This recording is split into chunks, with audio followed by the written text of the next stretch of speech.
O tema desta edição do programa TV Direitos Humanos é violência contra a imprensa e a liberdade de expressão.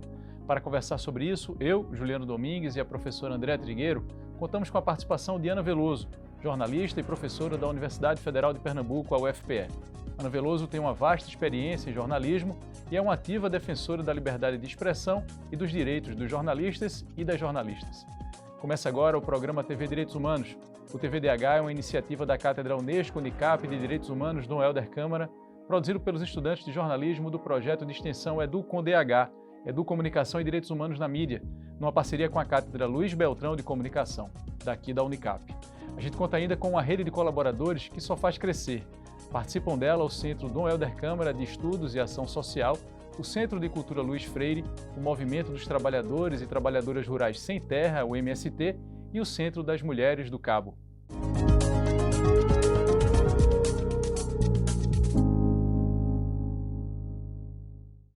A violência contra a imprensa e a liberdade de expressão é um desafio constante no mundo e no Brasil. Relatórios indicam um aumento preocupante dos casos de agressões, ameaças e até assassinatos de jornalistas, comprometendo a democracia e o direito à informação. Dados recentes mostram que a violência contra jornalistas não só persiste, mas está em ascensão, com impactos graves sobre a liberdade de expressão e a segurança dos profissionais da imprensa.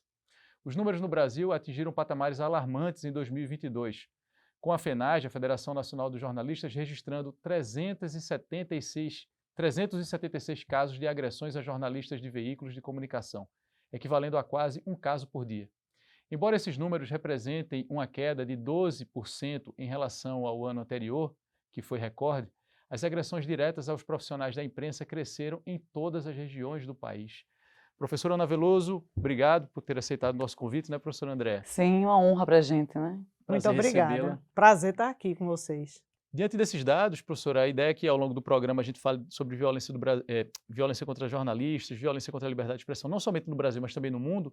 Mas já que a gente abriu o programa com alguns dados sobre o Brasil, né, dados que são produzidos pelos relatórios que são, né, anuais da Federação Nacional de Jornalistas, eu pergunto, como explicar essa violência contra a imprensa, não só contra os jornalistas, mas contra comunicadores em geral aqui no Brasil? Seja muito bem-vindo. Obrigada mais uma vez.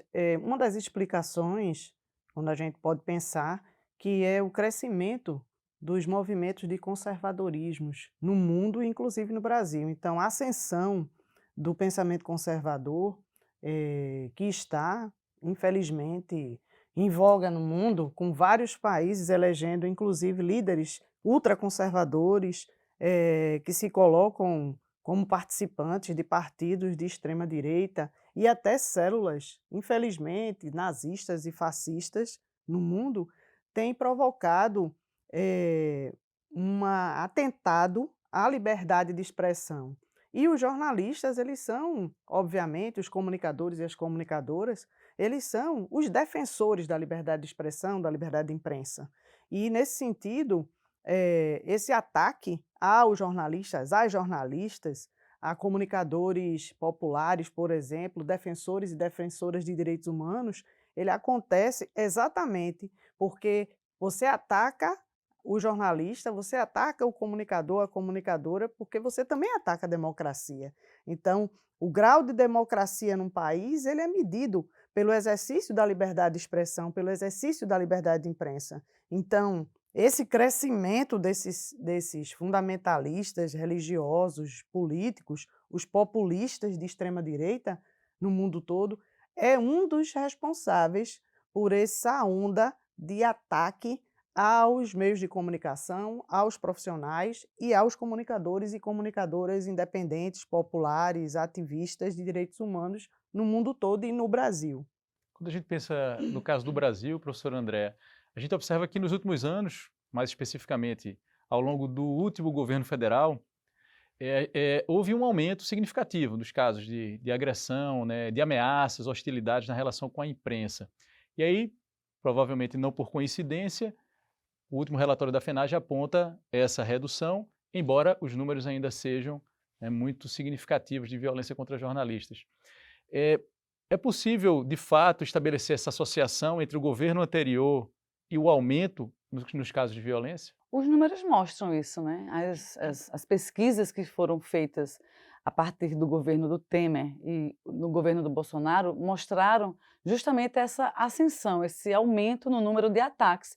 E é importante também destacar que as mulheres são as mais atacadas entre o público de comunicadores e comunicadoras. Então, existe realmente um traço, né, que a gente pode dizer característico desses governos aí que a gente citou, de fragilizar mesmo a imprensa, atacando as pessoas que fazem a imprensa, em especial as mulheres, porque assim a gente também tem a nossa democracia atacada, porque quando a democracia não vai bem, não é, a imprensa geralmente é atacada. E é importante também dizer, pegando um pouquinho da fala de Ana, que nós jornalistas, né, recortando um pouco, a gente está falando de comunicadores e comunicadoras, mas quando a gente vai para o jornalismo, nós jornalistas, pelo código de ética da nossa profissão, nós somos defensores dos preceitos contidos na Declaração Universal dos Direitos Humanos. Então, por natureza, somos também defensores dos direitos humanos. E aí eu gostaria de ampliar para dizer que os direitos humanos, de um modo, no Brasil, de um modo geral, foram atacados nesses anos que a gente destacou. E a imprensa, como parte desse lugar do direito à informação, do direito à comunicação, também foi bastante atacada. Rádios comunitárias, a imprensa comercial, como a gente conhece, a imprensa estatal, a imprensa pública, né, a comunicação pública também sendo bastante retaliada. Ana pode falar um pouco mais sobre isso, ela esteve, né, na EBC nesse período. Então, é um ataque aos direitos humanos e, em específico, a imprensa, né, como um recorte nosso, e ainda mais recortado em relação às mulheres. Então, a gente precisa entender isso, não é uma convicção, são fatos, são dados, foram contabilizados, e não só a FENAGE, né, aqui é a Federação Nacional dos Jornalistas no Brasil, mas a ONG Repórteres Sem Fronteiras também acompanhou, mapeou e contabilizou esses casos, e os números são bem aproximados das duas organizações. Professora Ana Veloso, estamos aqui com duas mulheres jornalistas. De que maneira a senhora lê esses dados, né, aos quais a professora Andréa Trigueiro se refere? De fato, os dados mostram isso, né, como se fosse o alvo preferencial, mulheres jornalistas. E também há um perfil dos agressores, normalmente integrantes do governo, né, nos últimos 4 anos, o próprio chefe do executivo, seus ministros, familiares, mas o alvo preferencial, mulheres jornalistas. De que maneira lê esse dado? É uma tentativa de intimidar a participação das mulheres na sociedade, a participação das mulheres como produtoras de conteúdo, de informação, e é uma tentativa de fazer com que as mulheres voltem para o lugar do privado e não participem da vida pública. Quando você agride uma mulher jornalista, você está tentando impor um poder que é um poder masculino. Então, o ataque contra mulheres jornalistas é uma violência política de gênero, quando ele é desferido por políticos, seus apoiadores, uma gama enorme de apoiadores e correligionários, né, do ex-presidente. Então, as mulheres se tornam alvo quando se quer que a mulher volte para o seu lugar, entre aspas, que os conservadores consideram que é o lugar da mulher, que é o lugar da casa. Então, quando uma mulher jornalista se coloca na cena pública, e geralmente essas mulheres que foram agredidas foram aquelas que fizeram as perguntas que o jornalismo tem que fazer, que a jornalista tem que fazer, que o jornalista tem que fazer. Elas interpelaram, né, os casos de corrupção, os casos de discurso de ódio. Então, por exemplo, Patrícia Campos Melo é uma das jornalistas da Folha de São Paulo que ela desvendou um esquema utilizado por partidos durante as eleições de 2018, e ela foi vítima de vários atentados. Ela escreveu, inclusive, o livro A Máquina do Ódio. Uma outra jornalista que, inclusive, nós denunciamos o caso dela, a ONU Mulheres, a Vera Magalhães. Ela foi atacada durante um debate, né? Isso aconteceu nas últimas eleições, e ela foi atacada publicamente durante um debate realizado com candidatos à presidência. E isso vai para as redes sociais, né, para o Vai. Twitter, o discurso de ódio, as ameaças, elas Exatamente. acabam tomando um volume até maior É, quando um chefe de Estado se coloca numa posição é a como essa. tentativa de atingir a reputação das mulheres. É a tentativa de calar as mulheres, de fazer com que elas fiquem silenciadas. Então, um ataque a uma mulher tem essa conotação, que é atacar todas as mulheres. Isso é um crime de misoginia. No próximo bloco, reportagem de Luiz de Castro fala sobre os números da violência contra jornalistas no Brasil. Continuando esse nosso assunto aqui. Daqui a pouco a gente volta já.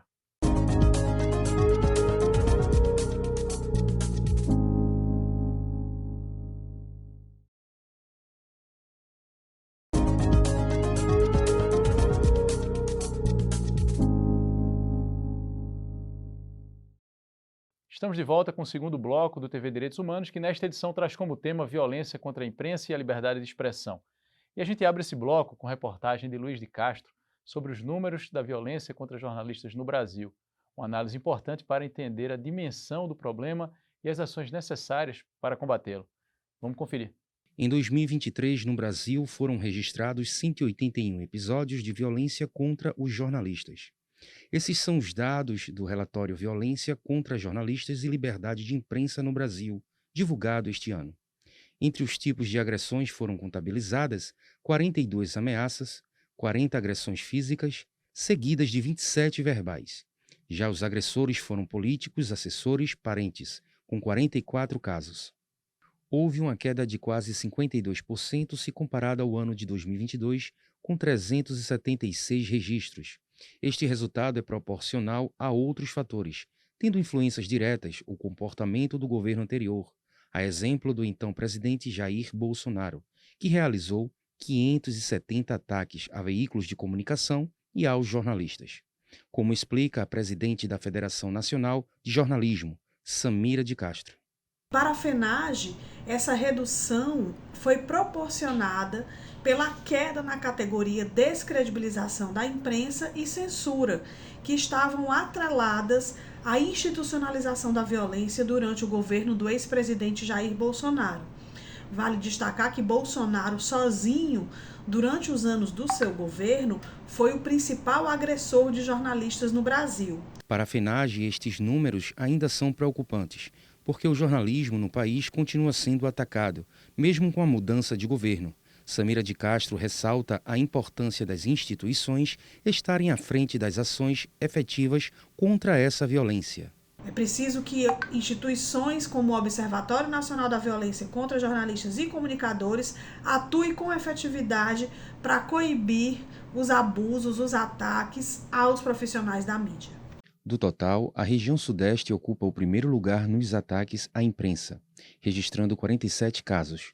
O Nordeste vem logo em seguida, com 45, Centro-Oeste, 40, Sul, 30 e a região Norte, com 19 casos. Pernambuco representa 3,32% em relação aos números ocorridos no Brasil, com 6 casos registrados. Em Recife, no dia 9 de janeiro, equipes da TV Jornal e TV Guararapes foram agredidas por manifestantes de extrema-direita, enquanto cobriam o desmonte do acampamento pela Polícia Militar, em frente ao Comando Militar do Nordeste, na BR-232, no bairro do Curado. A mídia que teve mais profissionais atacados foi a televisão, com 81 casos registrados.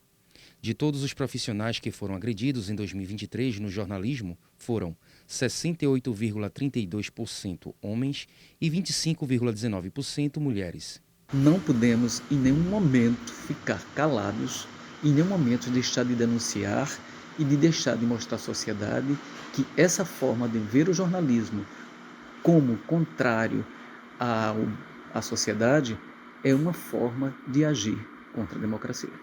Bem, continuando essa conversa, né, a gente viu na reportagem de Luiz de Castro a atuação da FENAGE, né, Federação Nacional de Jornalistas, mas há uma série de instituições que se propõem justamente a fazer essa sistematização, né, levantar esses dados e expor em relatórios e como objeto de discussão.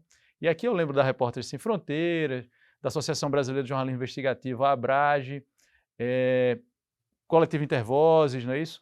E aí eu queria saber de vocês, né, a gente viu agora a FENAGE, mas também vocês que se relacionam, né, com movimentos sociais, entidades da sociedade civil, de que maneira vocês observam o comportamento, né, a atuação dessas entidades, sobretudo nesses últimos anos, no sentido de denunciar os casos de ataque à imprensa e à liberdade de expressão. Professora Ana Veloso. Olha, a gente integra a rede de jornalistas e comunicadoras com visão de gênero e raça, e a gente levou um dossiê para uma reunião com a ONU Mulheres internacional e a ONU Mulheres no Brasil, denunciando os casos de violação aos direitos humanos das mulheres jornalistas e da imprensa em geral. Então, esse informe já foi feita a denúncia, inclusive em encontros internacionais. Uma outra organização também, né, que também faz parte dessas articulações, artigo 19 e outras, são muito importantes, porque a gente precisa mostrar para o mundo o que acontece no Brasil, né? E a gente não pode ficar simplesmente esperando que as entidades de defesa dos jornalistas e das jornalistas, que são os sindicatos, que é a federação, façam o trabalho sozinho, porque é preciso que a gente entenda que essas violações são violações aos direitos de toda a sociedade, é o direito à comunicação. Então, é de todo cidadão e de toda cidadã. Então, uma outra questão que a gente precisa trazer para cá é que esses relatórios, eles subsidiam, inclusive, ações de formação nas universidades, né? Ações com estudantes de comunicação, com organismos, né, de estudos e pesquisas também, que trazem para dentro das universidades como forma de fortalecer a formação dos estudantes para enfrentar esse mercado, né? Infelizmente, a gente tem uma situação de insegurança. Se diz que a profissão é uma profissão de risco, sempre foi, e sobretudo quando a gente enfrenta regimes que beiram o totalitarismo, né, que provocam a censura do Estado, que a gente vivenciou isso no Brasil, a tentativa de cerceamento de todas as liberdades e perseguições e etc. Mas é importante que esses dados eles sejam públicos e essas entidades estejam sempre à frente para a gente poder ter mecanismos, inclusive, de pensar, inclusive agora, estratégias de enfrentamento e punição a esses agressores, inclusive que fazem parte até do sistema de justiça. Professor André Trigueiro, que avaliação a senhora faz dessas entidades? Olha, eu costumo dizer que eu já ouvi de Manuel Moraes, né, o nosso grande professor, né, no campo dos direitos humanos, os direitos não caem no nosso colo, não são entregues de mão beijada. E a gente, no Brasil, tem nos movimentos sociais, nas organizações da sociedade civil, o lugar, o espaço, a arena pública para esses debates, mobilizações, reflexões, cobranças, pressão, para que os direitos já garantidos sejam de fato acessados, porque a gente tem muito direito já garantido em documentos legais que na prática eles são acessíveis para uns e para outros não. Então o papel dos movimentos sociais é importantíssimo, porque é nesse lugar onde a gente consegue a força, né, e a parceria para brigar pelo que já é garantido na lei e às vezes até para ampliar o que já é garantido para alcançar outros direitos. Em Pernambuco, especificamente, mas no Brasil também, a gente tem uma sociedade civil organizada bastante fortalecida. Por exemplo, em Pernambuco, o movimento de mulheres é reconhecido nacionalmente como um movimento articulado já de muitos anos. E aqui a gente também tem movimentos LGBTs, por exemplo, pessoas quilombolas, indígenas. Então, são esses grupos que garantem que o Estado brasileiro seja ou cobrado ou pressionado para que a gente consiga, de fato e de direito, né, ter esses direitos acessíveis. Então, Ana faz parte de alguns espaços, eu faço parte de outros, e nesses espaços aqui a visão crítica e vamos dizer, essa autonomia em relação ao Estado, ela fortalece as ações. Se não fosse isso, Juliano, certamente nós estaríamos muitas casas atrás, infelizmente, mas a gente ainda tem muito a caminhar, porque precisamos lembrar que houve um retrocesso. Nós voltamos várias casas e hoje a gente tem tentado refazer alguns caminhos que já estavam basicamente feitos. No próximo bloco tem o quadro Fala Povo. Marcelo Dantas perguntou: qual a sua avaliação sobre o trabalho da imprensa? É daqui a pouco.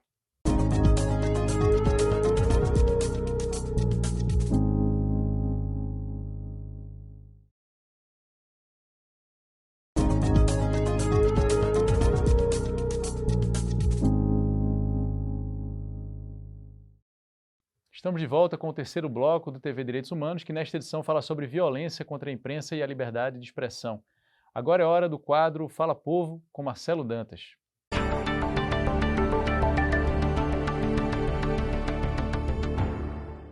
Em tempos de desinformação, discurso de ódio e fake news, o jornalismo ético, plural e cívico continuou a demonstrar a importância que tem na defesa da democracia e dos direitos humanos, seja com a atualização dos casos de infecções e mortes por Covid-19 durante a pandemia, ou com a cobertura sobre as eleições e a segurança das urnas eletrônicas. Diante disso, o TVDH quer saber qual a sua avaliação sobre o trabalho da imprensa. E é com essa pergunta que vamos às ruas. Para os dias de hoje, de muita fake news, não que a fake news seja uma novidade. Fake news existiu durante a história de várias formas. Mas nesse ambiente que a gente está, aí da internet, de uma mídia, de uma notícia muito rápida, eu acho o papel da imprensa fundamental.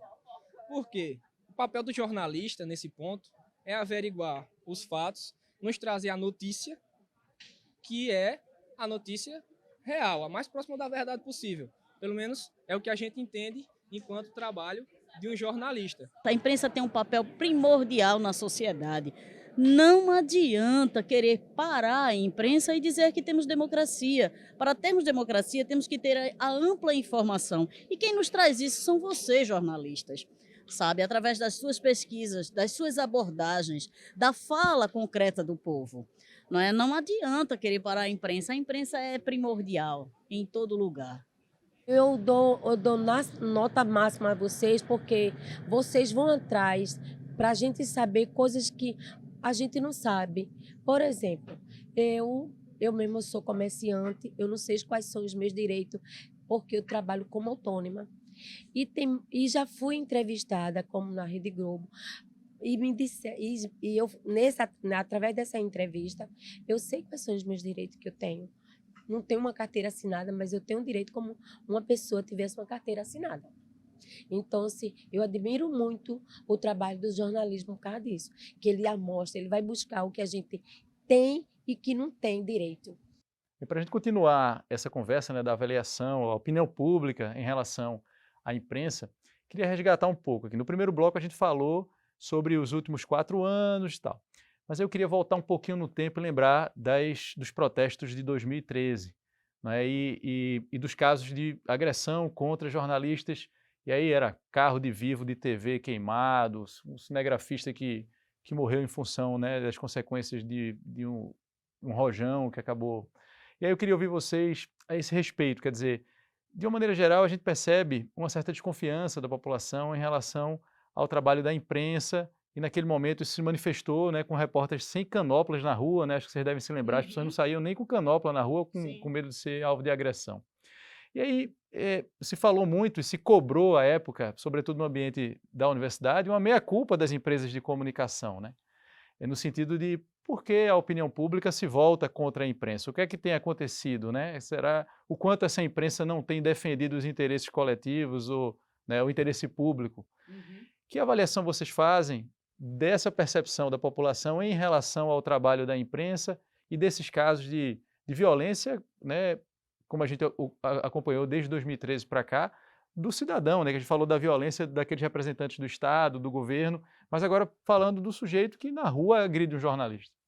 É uma dificuldade, inclusive, que a gente vivencia dentro da profissão, que a gente tem que diferenciar o que é a empresa de comunicação, né? Os grupos de mídia, a atuação deles e suas alianças com poderes políticos, fazendo da informação uma moeda de troca, e o trabalho do profissional e da profissional. Então, a população ela não consegue separar. Infelizmente, os profissionais eles são agredidos muitas vezes porque a população perde a credibilidade no veículo, por conta, inclusive, estudos, inclusive do coletivo Intervozes, a gente faz relatórios todos os anos, eu sou associada ao coletivo, e a gente faz relatório de direito à comunicação todos os anos, onde a gente faz uma avaliação, pesquisas, entrevistas, análises. Infelizmente, naquele período, a gente fez relatórios chamados Vozes Silenciadas, quando a imprensa, né, quando os meios de comunicação, eles perseguem movimentos sociais, perseguem segmentos da sociedade, estigmatizam, violam direitos humanos.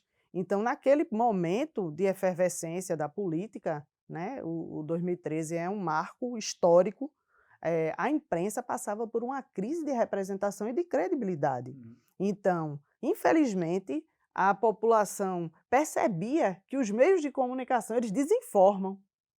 Então, eu acho que houve uma reação a uma perda de credibilidade de dizer assim, ó, a política não tem nos representado como deveria e os meios de comunicação se aliam porque eles fazem parte dessa elite também para desinformar a sociedade. Então, eu penso que aconteceu esse fenômeno. Contudo, durante a pandemia, a gente teve um retorno. Por quê? Porque a gente tinha uma ausência completa do Estado no tocante à divulgação de informações públicas acerca de uma pandemia que dizimou uma parcela enorme da nossa população. E os meios de comunicação, eles fizeram um papel fundamental em fazer a coleta dos dados, das informações e trazer essas informações. Pela primeira vez eu vi redes de televisão grandes exaltando o SUS. Então, nesse contexto da pandemia, os meios de comunicação, eu acho que eles conseguiram trazer para a sociedade exatamente o que estava acontecendo. Obviamente que teve um exagero, teve infodemia, né, que foram o exagero de informações, mas foi muito importante o papel da imprensa nesse período, e a gente não pode negar. Agora, que a imprensa, os grupos de mídia, eles têm os seus interesses particulares e muitas vezes eles passam por cima dos interesses do público ou interesse público, isso é inegável. E qual o papel, professor André Trigueiro, da comunicação comunitária, da comunicação popular, da comunicação alternativa, seja lá a terminologia que a gente, né, use para se referir, nesse contexto, né, de reação da opinião pública em relação à mídia corporativa, né, ou empresarial, e, do outro lado, a comunicação pública, a comunicação guiada pelo interesse público, a comunicação comunitária? Queria destacar 2 pontos, né. É importante que a maioria das pessoas que consomem, notícia não consegue entender que há 2 grupos distintos. Os empresários da comunicação, né, como a Ana falou, os donos da mídia, o dono do jornal, o dono da televisão, o dono da rádio, e os profissionais de jornalismo que estão ali, né, trabalhadores e trabalhadoras, fazendo o seu papel. Há um conflito de interesses, enquanto nós, jornalistas, trabalhadores e trabalhadoras, estamos ali tentando desempenhar um papel que tem uma função social, que tem um objetivo, né, público, interesse público, etc., os donos dessas empresas, eles têm interesses econômicos. Então, eles estão em busca de mais audiência, eles estão em busca de favorecer os seus parceiros, sejam econômicos, políticos, etc. Então, é preciso entender um pouco isso, claro, na imprensa, né, entre os jornalistas. A gente vai ter jornalistas que são conservadores, outros não, mas os donos da mídia, em sua maioria, os empresários, eles estão a serviço dos próprios interesses. Isso é um aspecto. Outro aspecto na pandemia especificamente, mas também antes dela, uma coisa que eu observei mais frequentemente é que é como se a comunicação comunitária tivesse criado o próprio espaço, já que a gente teve aí uma democratização do acesso e a produção mesmo de mídia digital, né? Então, podcasts, lives, vídeos do YouTube ou do Instagram. Então, esses caminhos foram percorridos pelas organizações comunitárias como uma estratégia mais acessível de ter o seu próprio canal de comunicação, de contar a sua própria história, a sua perspectiva, de ouvir outras vozes, outras narrativas, uma pluralidade maior, etc. Então, durante algum tempo a gente tentou fazer com que a mídia comercial também pudesse cumprir o seu papel de uma forma mais efetiva, mas eu diria que talvez a gente tenha deixado de investir aqui e buscado investir nas próprias possibilidades de se comunicar. Então você teve aqui no Recife, por exemplo, a Rede Tumulto, que organizou diversos coletivos nos bairros e começou a conversar com as pessoas na linguagem da quebrada, numa comunicação mais simples, mais fácil de ser compreendida, podendo chegar na casa das pessoas que muitas vezes estavam confinadas e, quando não, estavam andando de metrô e de ônibus para garantir o trabalho, já que não foram dispensados. Então, eu penso que a comunicação comunitária exerceu um papel gigantesco que a mídia comercial não conseguiu, porque também burocratizou, falou difícil e etc., enquanto que a comunicação comunitária cumpriu, vamos dizer assim, preencheu essa lacuna. E não só no período da pandemia, antes disso e depois disso a gente tem também aqui na nossa região uma mídia comunitária independente, alternativa, muito forte, né, de iniciativas das organizações que têm conseguido ali fazer a micropolítica, né, pequenas transformações, isso é muito importante também. No próximo bloco tem o quadro Educar para os Direitos Humanos. É quando a nossa convidada e a professora Andréa Trigueiro respondem uma pergunta feita por você que acompanha o programa. A gente volta daqui a pouco.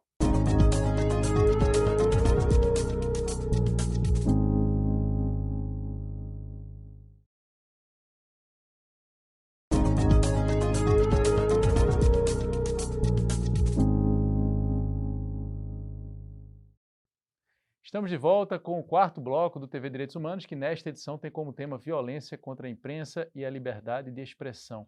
Deixa eu só fazer uma observação, porque eu estou aqui com o microfone na mão para explicar o que é canopla, que a gente falou sobre isso no bloco anterior, e disse que em determinado momento os repórteres não estavam sequer, e as repórteres saindo com a canopla na rua, justamente porque identificavam o veículo e elas acabavam sendo vítimas de violência. Então, está aqui a explicação do uso da canopla, o não uso da canopla em função desse ambiente. Agora, a nossa convidada Ana Veloso e a professora Andréa Trigueiro respondem a uma pergunta enviada por quem acompanha o nosso programa. Chegou a hora do quadro Educar para os Direitos Humanos, com Álvaro Torres.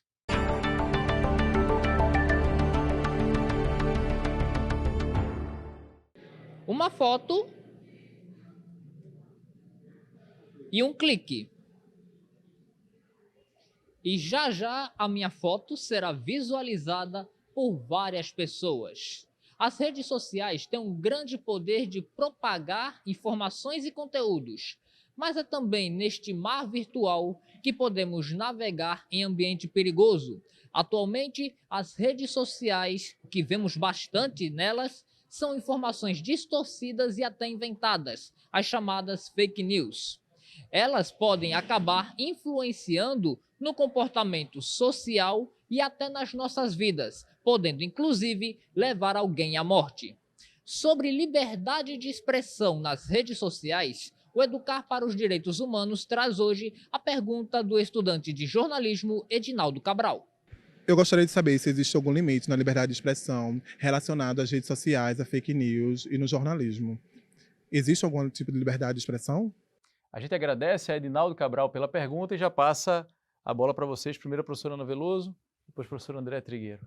Olha, a liberdade de expressão, Edinaldo, ela não pode ferir direitos humanos, ela tem limite.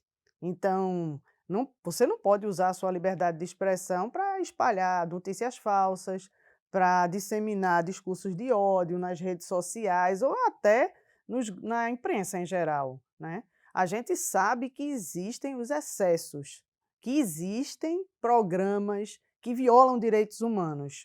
Infelizmente, esses programas eles são veiculados pela imprensa, pela TV, tem programa de rádio que viola direitos humanos. Um caso desse é o processo que o Ministério Público Federal em São Paulo está movendo contra uma emissora de rádio conhecidíssima, que tem 3 concessões, sendo em São Paulo e em Brasília, e essa emissora está prestes, esse grupo, a perder a concessão, né? Além de ter que pagar uma multa altíssima, porque disseminou notícias falsas, atacou a democracia, promoveu o discurso de ódio, colocou em xeque as eleições de 2022, o resultado. Então, essa emissora ela pode vir a ser responsabilizada e perder suas concessões. E olhe que ela tem 100 empresas consorciadas que retransmitem a sua programação no Brasil todo. Então, assim, a liberdade de expressão é um direito fundamental, importantíssimo, mas ela tem limite. Você não pode usar essa liberdade para violar direitos das pessoas, em qualquer meio. Professora Andréa Trigueiro, a senhora também vai responder a pergunta, mas só para pegar uma carona e também trazer um outro elemento. O quanto esse comportamento, né, hostil ou agressões contra a liberdade de expressão e a liberdade de imprensa, sobretudo em relação aos veículos de imprensa, estariam, né, esse comportamento, melhor dizendo, estaria associado a uma estratégia de poder político de descredibilizar os veículos de imprensa para assim fazer valer determinadas narrativas, pegando a carona de Edinaldo, aí na pergunta de Edinaldo. Perfeito, perfeito. E é isso que aconteceu no Brasil durante esse período em que a gente, né, tem conversado, o período do governo Bolsonaro, principalmente, a gente tinha uma estratégia política de descredibilizar a mídia, de fazer com que a gente perdesse a nossa credibilidade junto à população, e assim as pessoas em dúvida sobre em quem confiar, acabavam confiando até em fake news, não é, que eram feitas de maneira bastante estratégica também para construir uma outra narrativa sobre muitos fatos que ocorreram no Brasil nos últimos anos. Então, não é por acaso essa descredibilização da mídia, ela tem um papel social. A pandemia trouxe aí um pouco puxou um pouco para a gente, porque como a Ana bem falou, as pessoas passaram a entender que nossas informações eram checadas, eram apuradas, embora em alguns espaços a gente possa questionar muito, né, a violação de direitos humanos, em tantos outros havia informação credibilizada. Mas do ponto de vista político, a partir do governo federal, a gente viu mesmo estratégias serem colocadas em pauta, elas serem executadas, e a gente ainda está tentando se livrar de um monte de resquício do que ficou ainda. A gente passou um momento mais agudo, digamos, mas ainda estamos nesse caminho de tentar fortalecer aquilo que a gente faz, porque eu vi muitas pessoas misturarem, vamos dizer assim, um veículo de comunicação com um canal de YouTube, de um influenciador. Recentemente, agora no Carnaval, a gente achou ruim que o Carnaval do Rio foi transmitido por influencers e não por jornalistas, e faltou informação jornalística. Que bom que a gente sentiu falta disso, mas durante um bom tempo a gente realmente foi colocado assim como qualquer coisa, e a nossa importância para a democracia foi questionada, né? Muito. Eu queria falar, Andréa, que existe a Rede Nacional de Proteção aos Jornalistas, que foi articulada, né, movimento de resistência durante todos esses ataques. Hoje a gente tem um grupo de trabalho junto ao Ministério da Justiça, que é o Observatório da Violência contra Jornalistas, que é uma reação exatamente da própria sociedade, das organizações, de quem defende direitos humanos, e essa reação é exatamente para mostrar para a sociedade que quem viola direitos de jornalistas, da imprensa, de comunicadores, comunitários, né, de quem defende direitos humanos, precisa ser punido, né? Do mesmo modo, a gente também percebe que essa tentativa de minar a credibilidade da imprensa foi uma estratégia que não deu certo. Ainda bem que não funcionou, porque a sociedade passou a compreender exatamente que essa estratégia era para, ao mesmo tempo, destruir a própria democracia. Então, o jornalista, o comunicador, a comunicadora é um defensor da democracia, e eu penso que o resultado das eleições mostra que a sociedade entendeu que toda essa estratégia, né, ela foi por água abaixo. E os dados, quando a gente pensa a partir dos documentos que procuram sistematizar, né, casos de violência contra comunicadores em geral, não necessariamente jornalistas, indicam também um perfil de veículo, digamos como se fosse um alvo preferencial. E aí é muito comum o registro de casos envolvendo rádios, né, ou comunicadores de rádios em cidades de pequeno porte. Por quê, professora Andréa Trigueiro? Olha, a gente já observou ao longo dos anos que quanto mais distante da metrópole, né, esse coronelismo midiático, né, esse curral político, ele é mais forte, né? A gente tem histórias de assassinatos, tem um filme Boca Fechada, que mostra justamente isso, né? Já esteve em pauta aqui, né, no TVDH, que mostra essa impunidade e esse agravamento à medida em que essa mídia é mais distante do centro, né, do centro da metrópole, do estado. Então, esse lugar mais distante acaba sendo um lugar mais fácil de controlar, de perseguir e até de cometer violências maiores, como o assassinato, por exemplo. Infelizmente, né, porque aí vira uma terra meio que de ninguém, ou os donos daquelas terras viram os donos da emissora de rádio. E é importante dizer também que no Brasil a TV e o rádio são concessões públicas. As pessoas que administram essas empresas são concessionários, elas não são donos desse lugar. Elas estão ali atendendo a uma concessão que lhe foi dada por um período e deveria atender aos interesses da sociedade. Então, é importante dizer isso para que a gente entenda que aquela emissora ali, ela não é do Silvio Santos especificamente, ela não é de A ou de B, ela é nossa, ela é um bem público que é nosso também. também. E a gente precisa levantar um pouco aí a nossa voz e participar desse processo de apropriação desse lugar que já é nosso, né? Eu só Levante queria Sua Voz, um por detalhe. sinal, é o nome de É o um nome dos vídeos do do Coletivo Intervozes. Intervozes. Quem está assistindo a gente, né? Se mandar buscar no É. YouTube, Levante Sua Voz. E eu Pois não. queria, e a gente também, o Intervozes, vai lançar um podcast, já vai ser a 4ª edição, Levante Sua Voz, dessa vez sobre direito à comunicação. E eu queria também trazer que os comunicadores e as comunicadoras do interior ou das regiões mais periféricas, aqueles que não estão ligados aos veículos, por exemplo, eles estão mais vulneráveis, porque ele não tem um veículo para lhe proteger. Então, essa agressão, essa violência a radialistas comunitários, à mídia independente, é uma agressão ao cidadão que se auto-organiza para fazer valer o seu direito à comunicação. E é importante a gente falar sobre isso, porque a gente vive num país de dimensões continentais e tem os desertos de notícia, que são aqueles lugares onde não há nenhum veículo de comunicação, nenhuma rádio comunitária naquela determinada área geográfica. Então, como é importante que a sociedade se auto-organize para que esses lugares deixem de ser desertos de notícia, né? Mas, ao mesmo tempo, existe uma elite que quer controlar a região, os coronéis, que também vão ali e tentam calar essas vozes insurgentes.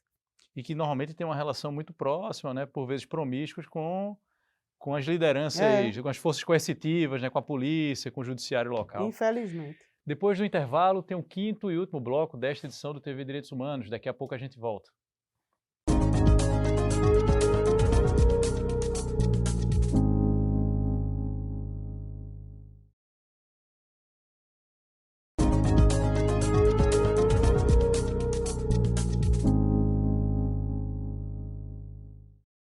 Chegamos ao 5º e último bloco do programa TV Direitos Humanos, que nesta edição fala sobre violência contra a imprensa e a liberdade de expressão, com a participação de Ana Veloso, jornalista e professora da Universidade Federal de Pernambuco, a UFPE.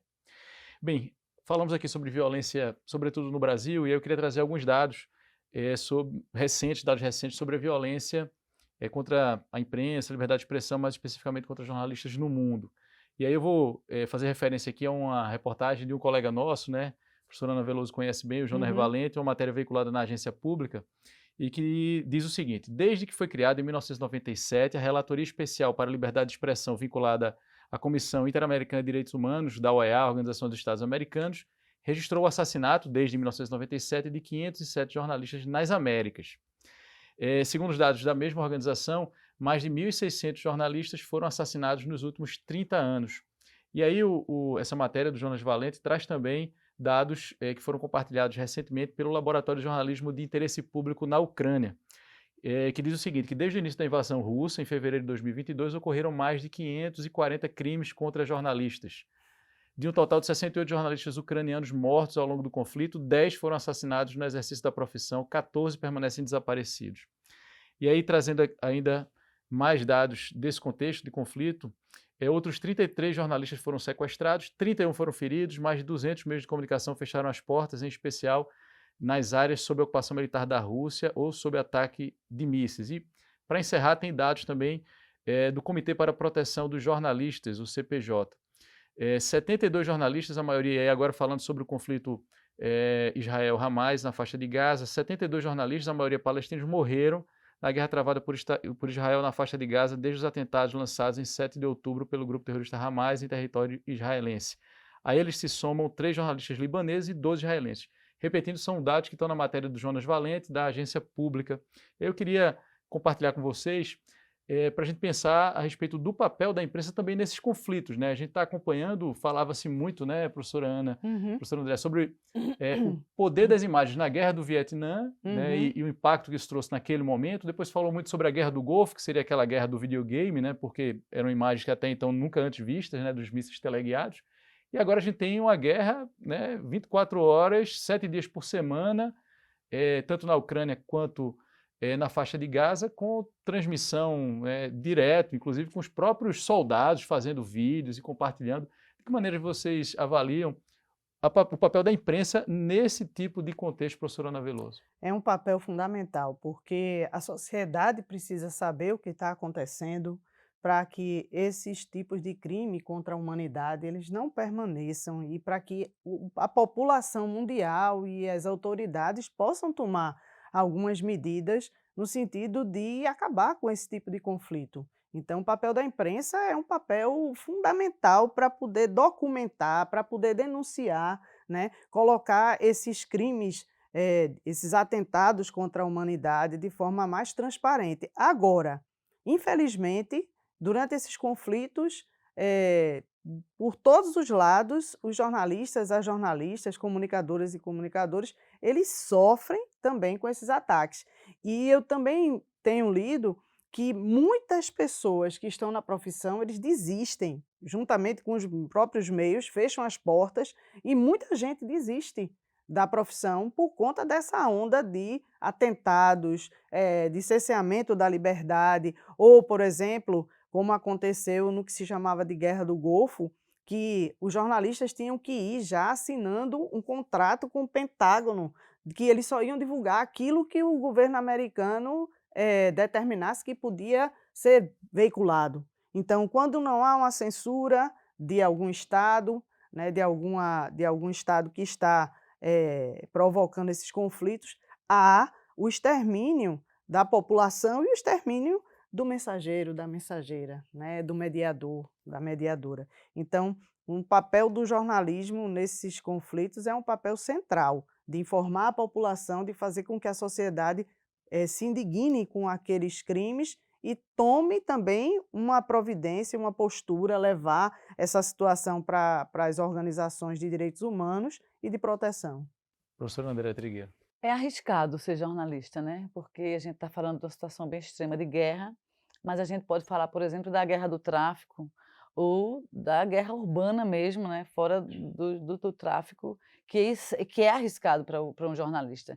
Citando o exemplo do Recife, né? Quando a gente teve ali o movimento Ocupa Estelita, para a imprensa era arriscado estar ali, porque a polícia, quando vinha coibir as manifestações, colocavam no mesmo balaio, vamos dizer assim, no mesmo bolo, manifestantes e imprensa. Mas a minha impressão é que nos últimos tempos a gente ficou ainda mais vulnerável. A gente tinha um certo respeito e éramos resguardados de algumas circunstâncias de violência e hoje nós estamos no meio do olho do furacão, né? Sendo alvo também, seja na guerra urbana, seja numa guerra internacional como essas que você citou.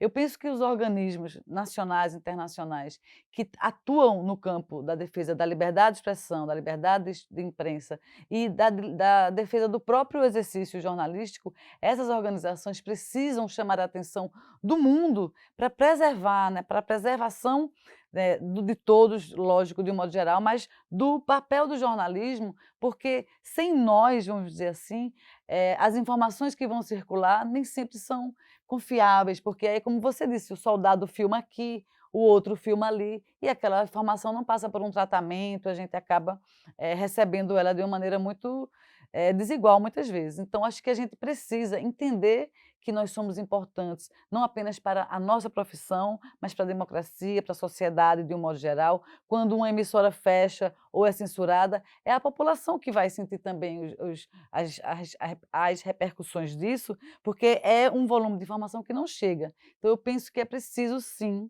que a gente se fortaleça e reivindique e brigue para que a gente tenha esse respeito e essa segurança para cumprir o papel que a gente tem cada vez mais, porque no mundo do smartphone e das redes sociais, a gente ficou cada vez mais necessário. E aí, para a gente encerrar, né, a gente falou agora há pouco sobre conflitos bélicos, né, como esses que a gente vem acompanhando no nosso dia a dia, mas a violência contra a liberdade de imprensa, a liberdade de expressão, ela, como a gente, né, ressaltou aqui, esses relatórios aos quais a gente fez referência durante a nossa conversa destacam isso, ou seja, elas vão desde ameaças, né, nas redes sociais, por exemplo, até, de fato, uma agressão física, um caso de assassinato.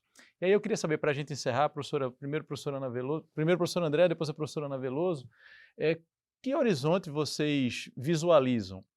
Falou-se aqui sobre descredibilização, falou-se também um certo retorno durante a pandemia, e os dados mostraram isso, né? As pessoas, né, acreditando sobretudo nas emissoras de televisão durante aquele período, houve o consórcio dos grupos de mídia trazendo os dados, aí a gente teve, né, o fim desses últimos 4 anos, né, de um governo em que houve um incentivo, né, ao ataque, à austeridade em relação. E aí, que horizonte vocês visualizam a partir de agora, levando em conta isso que a gente conversou aqui, professora Andréa Trigueiro, depois professora Ana Veloso? Olha, bem sinceramente... Um minutinho, hein? Bem sinceramente, eu acho que a mídia comercial, eu não espero muito da mídia comercial, da mídia empresarial. A minha aposta vai muito na mídia independente, na comunicação pública, a depender de alguns governos, e na mídia comunitária. Eu penso que esses espaços precisam ser fortalecidos, porque nesses espaços é que a gente tem tido acesso à informação mais diversa, com outras vozes, com outras possibilidades, que não apenas a visão muito limitada e também muito parecida das emissoras e dos veículos mais tradicionais. A minha aposta é na mídia fora dos veículos comerciais. Professora Ana Veloso. Eu concordo com a Andréa e digo que é preciso que o Estado brasileiro reconheça o papel da mídia independente. A gente tem aqui em Pernambuco, que é coordenado pela Marco Zero Conteúdo e Sargento Perifa, um mapa da mídia independente que tem mais de 60 organizações. Se a gente for pensar isso a nível no Brasil todo, a gente tem uma mídia independente muito importante, que resistiu esses 4 anos e se fortaleceu sem apoio. Então é preciso que o Estado brasileiro crie mecanismos de apoio, financiamento da mídia independente, né? A exemplo do que tem feito com outras mídias comerciais. Então, eu também aposto na mídia independente, mas eu também aposto na auto-organização e na pressão da sociedade, das entidades de defesa dos direitos de jornalistas e comunicadores, para que o Estado também consiga oferecer sistemas de proteção para que o jornalista e a jornalista, o comunicador e a comunicadora exerçam o seu papel e, ao mesmo tempo, quem viola os direitos também seja responsabilizado. Perfeito. Tem também um mapa do jornalismo independente da agência pública. Tem. E aí eu queria trazer, para a gente encerrar aqui, só um adendo que foi trazido pela professora Cecília Peruso num evento que fizemos aqui na universidade, que ela chamou a atenção, assim, mídia independente e civil, porque nos últimos anos surgiram muitos grupos de mídia que se dizem independentes, mas que adotaram um discurso de ódio e uma posição incivil, digamos assim, né? É verdade. Professora Ana Veloso, muito obrigado pela participação, né, Quem professora agradece André? A gente sou eu, agradece. Maravilhoso, Foi muito ótimo. bom, muito Muito obrigada. Professora André Trigueiro também, né, que está sempre aqui nos bastidores. Para quem não sabe, a professora André Trigueiro é quem faz o programa no final das contas e hoje está aqui Junto conosco. com um monte de mãos, de gente, de parcerias, de organizações. Ela quem pilota o avião. Bem, TVDH é um projeto da Cátedra Unesco Unicap de Direitos Humanos, do Helder Câmara, produzido pelos estudantes de jornalismo do projeto de extensão EduComDH, Educomunicação e Direitos Humanos na Mídia, numa parceria com a Cátedra Luiz Beltrão de Comunicação, o Centro Dom Helder Câmara de Estudos e Ação Social, o Movimento dos Trabalhadores e Trabalhadoras Rurais Sem Terra, o MST, o Centro de Cultura Luiz Freire e o Centro das Mulheres do Cabo. Acompanhe a gente nas redes sociais e participe nos enviando sugestão de temas para serem abordados aqui no programa. Estamos no Instagram e também no YouTube. Até a próxima!